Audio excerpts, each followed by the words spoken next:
الرحمن الرحیم۔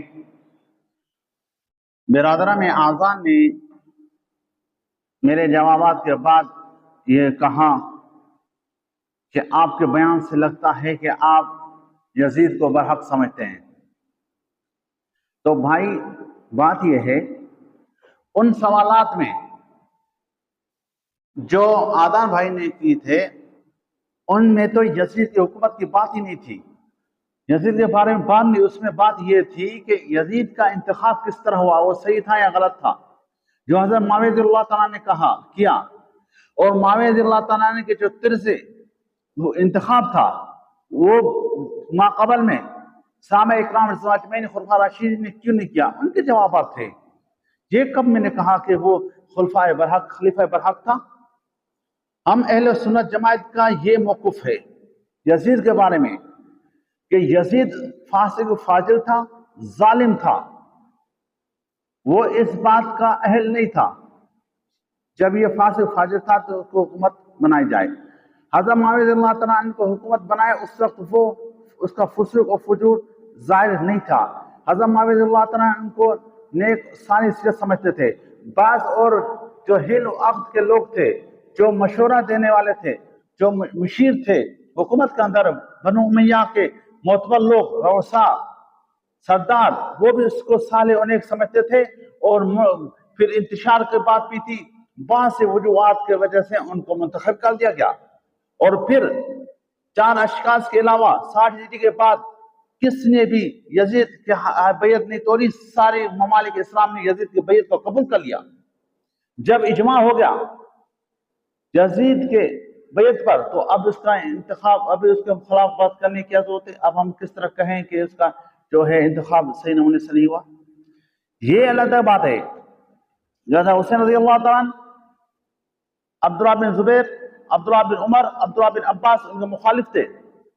دوسرے صحابہ اکرام نے بھی بے انکار کیا، لیکن بعد میں جب دیکھا کہ ان کا ہاتھ بیعت ہو چکی تو وہ بھی خاموش رہ گئے اور حکومت کو قبول کر لیا۔ باقی رہی بات یہ کہ حضرت حسن رضی اللہ تعالیٰ عنہ، حضرت حسین رضی اللہ تعالیٰ عنہ اور حضرت عبداللہ بن زبیر رضی اللہ تعالیٰ عنہ آخر تک اس کے ہاتھ میں بیعت نہیں کی، اس کے حکومت کو قبول نہیں کیا۔ اہل مدینہ میں مہاجرین و انصار صحابہ اکرام اجمعین نے ابتدا میں یزید کی حکومت کو قبول کیا، بعد میں جب اس کا فسق و فجور ظاہر ہو گیا تو پھر انہوں نے ان کی بیعت توڑ دی، جس کی وجہ سے واقعہ ہرا پیش آیا۔ تو حضرت معاویہ رضی اللہ تعالیٰ نے جو اس کا انتخاب کیا تو معاویہ رضی اللہ تعالیٰ مجتہد تھے، انہوں نے اجتہاد کیا اور انہوں نے بار بار اس کے انتخاب کے بعد دعا کرتے رہے، یا اللہ میں اس کو اہل سمجھتا ہوں، اور اگر میں اس کو اہل سمجھتا ہوں اور اس کو صحیح سمجھتا ہوں تو آپ اس کو ولی عہد دو، اگر یہ اہل نہیں ہے اور میں اس کو اپنی طرف سے اہل سمجھتا ہوں تو آپ اس کو ولی عہد نہ دے۔ وہ بار بار دعا کرتے تھے، اور آپ نے آ کر ہمارے موقف کے خلاف آ کے بات کر دی کہ تم لوگ جو ہے سنت جماعت یزید کو برحق خلیفہ ولی عہد سمجھتے ہو۔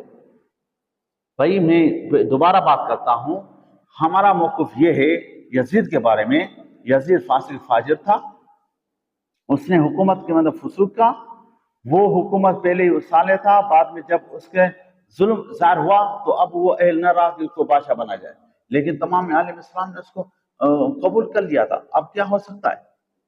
ایک ظالم بادشاہ آ کے بیٹھ جائے تو اس کے خلاف کون بولتا ہے؟ تو اہل مدینہ نے ان کی بیعت توڑ دی اس کا فسق اور فجور کی وجہ سے، اور حضرت عبداللہ بن زبیر، حضرت حسین رضی اللہ تعالیٰ آخر تک اس کی حکومت کے خلاف لڑتے لڑتے شہید ہو گئے۔ ہمارے سندھی میں کہتے ہیں آنچا اٹو تجھے گوباٹو۔ تم نے سوال جو کیے میں نے اس کے جوابات دیے، آپ نے سوال ایک کیے، میں نے جواب اس کے مطابق دے، اب دوبارہ آپ نے اپنا وہی طرز اپنایا کہ بات ایک ہو پھر دوبارہ بات کر کے اگلے کو آگے پیچھے کر دو، تو آپ نے وہی بات کر دی۔ سمجھ میں آئی بات؟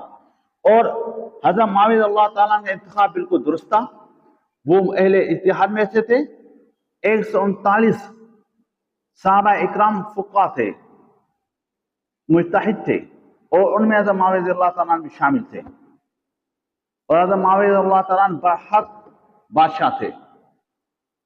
بنحق معاشرہ تھے.